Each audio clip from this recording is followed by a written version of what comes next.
Moin, ich bin Tillmann von der Radelbande, hier auf der Eurobike 2024 und ein Bike, das mir in meinem Preview aufgefallen ist, steht jetzt hier am Stand und ich bin mit Daniel Ackermann hier und der hat etwas völlig Neues entwickelt und da wollen wir mal die Hintergründe erfahren und wie das funktioniert. Ja, Daniel, was ist das? Eigentlich auf einen simplen Nenner gebracht, es ist ein Crosstrainer für die Straße. Weil die Leute trainieren ja normalerweise bis im Fitnesscenter drinnen. Da habe ich mir eigentlich überlegt, ich möchte ein Trainingsgerät entwickeln, das man nicht nur im Fitnesscenter drinnen verwenden kann, sondern dass man eben outdoor damit trainieren kann. Und weil ich eigentlich schon ein Leben lang immer Sport mache, ich laufe viel und ich fahre viel Fahrrad, habe ich mir überlegt, das ist eigentlich die ideale Kombination. Das ist eigentlich ein ideales Trainingsgerät, sowohl für Läufer, aber eben auch für Radfahrer. Weil es fühlt sich eigentlich an wie Laufen. Auf die andere Seite kann man aber auch trainieren wie auf einem Fahrrad. Und okay. Es hat eben vor allem auch den Vorteil, dass es eben ein Ganzkörpertraining ist. Oder? Das heißt, du musst eben mit dem Rumpf das Ganze stabilisieren. Du kannst eigentlich Wiegetritt fahren, das heißt, es hilft auch einem Radfahrer, eigentlich besser zu werden. Das ist eigentlich ein ideales Trainingsgerät, oder? Sowohl für Jung und Alt, sowohl für sportlich ambitionierte Personen, aber eben auch Ältere, die einfach sagen, die normalerweise im Fitnesscenter drinnen sind, sagen sie, ja, ich möchte raus, im See eine Runde drehen oder so. Und im Winter kann ich das auf die Rolle nehmen und kann zu Hause damit trainieren. Okay, und Du hast vorher Fahrräder entwickelt und gedacht, so das geht irgendwie besser, oder? Nein, ich komme eigentlich aus der IT, aber ich bin eigentlich so ein bisschen ein Sportfreak und habe mir lange Gedanken gemacht, wie man so ein Projekt eigentlich umsetzen könnte. Ja. Ich habe dann selbst angefangen, eigentlich so hobbymäßig zu basteln, die ersten Prototypen.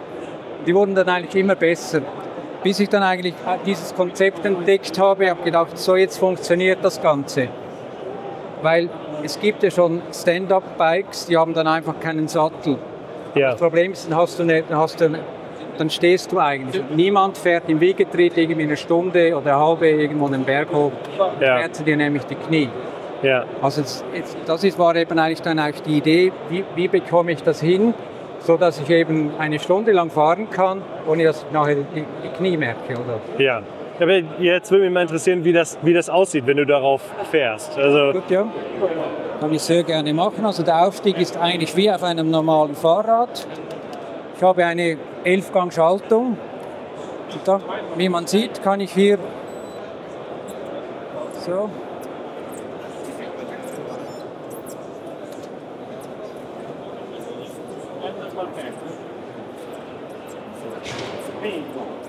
Ich kann auch ganz ordentlich Gas geben auf dem Teil. Ja. So, jetzt kann die Geschwindigkeit nicht sehen, die du gerade gefahren hast. Das ist sicherlich 50, 55 km/h. Vielleicht. Ja. Okay, das sieht auf jeden Fall spannend aus. Genau, jetzt vom Konzept her kann ich das eigentlich noch kurz erklären, wie das Ganze funktioniert. Es gibt verschiedene Einstellungsmöglichkeiten. Also eben, vor allem einmal das erste ist eigentlich die Flexibilität am Ganzen, oder? Also ich habe die Möglichkeit, ist eine variable Kurbel, die ich habe. Ich habe 3 Positionen, die ich hier verstellen kann. Mit dem kann ich die Schrittlänge verstellen und hier habe ich nochmals 3 Positionen. Damit kann ich die Schritthöhe definieren. Das heißt, ich habe 9 verschiedene Positionen. Damit kann ich das auch anpassen für Groß und Klein.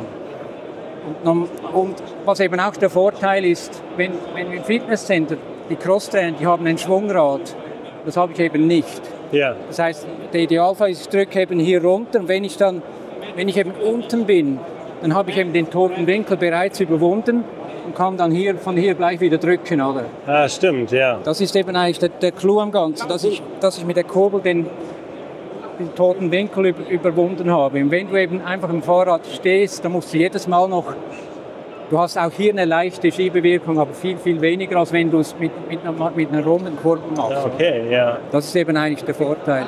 Und dann die ganze Spezialkombination, die wir hier haben, die ist eben dafür ausgegangen, auch für die Kräfte, die hier einwirken. Also wir haben hier 2 Rollen, die nehmen die Hauptlast auf. Dann haben wir eine weil der Antriebsarm abgesenkt ist, haben wir Kräfte, die seitwärts reinwirken. Dann haben wir noch eine kleine Rolle, eine Sicherungsrolle, damit das Ganze auch stabil läuft, oder? Aber da wird dann ja das gesamte Gewicht der Person ruht dann ja teilweise auf einem einzigen Pedal. Ne? Bis wie viel Kilogramm können Menschen darauf fahren? Genau, also rein von den Berechnungen her haben wir es so gemacht bis ungefähr 100 Kilogramm. Ja, also ich bin schon so ziemlich am oberen Ende. Am oberen Ende, genau. Ja. Für weitere höhere Anforderungen müssen wir vielleicht noch härtere Rollen nehmen oder das noch weiter austesten oder so.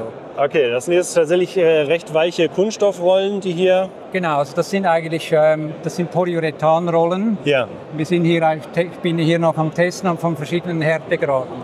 Okay, also hier sehen wir dann nochmal eine andere Farbe. Ist das dann auch eine andere Härte? Das ist ein bisschen eine weichere Rolle hier, die wir hier haben. Okay. Ja. Also wir sind verschiedene Rollen ein bisschen noch am Testen. Der Unterschied von diesen 2 Bikes sieht ein bisschen aus wie ein E-Bike, ist es aber nicht. Also hier ist kein Akku drin? Nein, das ist ein Cover, ein Schutzcover. Ja. Und hier ist einfach zu zeigen, wie es offen ist. Und die Schutzcover dient einfach dazu wegen Schmutz. Das Problem ist, die Schiene, wo die Rollen darüber gleiten, die müssen sauber bleiben. Stimmt, aber dann ist ja hier auch, also hier wäre ja auch absolut ein Schutzblech notwendig, zumindest für dieses kleine Röllchen. Hier noch ein normales Steckschutzblech montieren, damit auch von unten her nichts reinkommt. Ja, genau. Aber es ist einfach mal, damit es optisch ein bisschen schöner daherkommt. Also eigentlich von den Varianten her, das ist die Straßenvariante mit den schmalen Reifen. Und hier ist eigentlich in dem Sinn die Gravel-Variante, wo man eben auf Feldwegen und so weiter fahren kann. Ja. Die ist mit der Federgabel und das Ganze ist auch ein bisschen robuster ausgestattet. Wie lange arbeitest du schon an dem ganzen Thema? Ja, also eigentlich seit über 7 Jahre habe ich mir Gedanken gemacht, aber jetzt konkret mit der Entwicklung habe ich 2021 begonnen. Ja. Und als ich dann die Idee hatte, wie ich das hinbekomme, damit das Ganze eben möglichst sich ergonomisch anfühlt, habe ich die Idee dann zum Patent angemeldet. Ja. Und nachher habe ich mit einer Engineering-Firma zusammen, haben wir dann die ganze Idee so weiterentwickelt, damit sie eben schlussendlich dann manufacturing ready ist. Ja, das ist ziemlich spannend und ich finde auch, dass es schon sehr fertig aussieht. Also genau, ist in dem Sinne eigentlich schon die Null-Serie, kann man sagen. Ja, genau. Wir müssen noch ein bisschen von den Gewichten testen, welche Rollen wir schlussendlich verwenden, aber wir sind eigentlich wirklich in der finalen Phase. Wie viel wiegt das? Diese Version hier, die Straßenversion, ist 17 Kilogramm. Mhm. Kommt ein bisschen darauf an, was für ein Pedal. Also hier ohne Abdeckung sind wir bei 17 Kilo. Ja. Und bei dieser Version sind wir ungefähr ein Kilo schwerer, das heißt ungefähr bei 18. Genau, 18, ja, Federgabel, klar. Genau, Federgabel ist also ein bisschen robuster. Das Ganze, ja. Aber das ist jetzt so die Theorie. Mich würde ja mal interessieren, wie sich das fährt. Na doch. Und das mache ich jetzt. Also so sehen wir, wie der Meister das selber fährt. Jetzt bin ich mal gespannt, wie das bei mir gleich ist. Beim Elliptic Runner.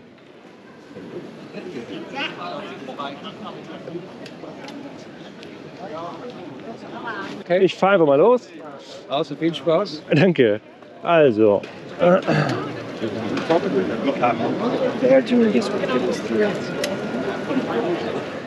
Okay, das ist schon mal sehr interessant. Also ich glaube, die Schrittlänge oder die Länge der Kurbelarme könnte für mich nochmal angepasst werden. Ich glaube auch, dass man hier so ein bisschen mit den Gängen spielen muss. Also rein von den Bildern hätte ich gedacht, dass die Bewegung in den Beinen deutlich größer wäre. Hängt, denke ich mal, eben, wie gesagt, mit dieser Kurbeleinstellung zusammen. Ja, hört sich ziemlich entspannt. Also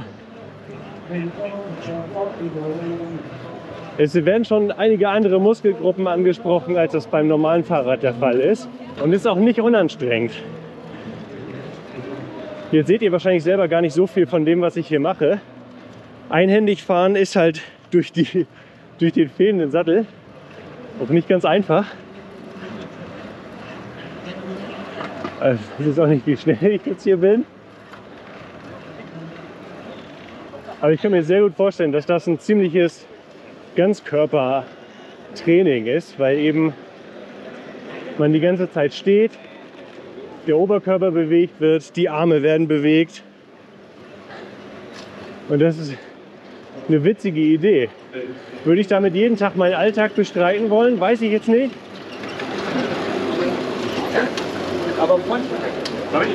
Aber für die ein oder andere sportliche Runde, um nochmal ein ganz anderes Training zu bekommen, ist das schon eine witzige Sache.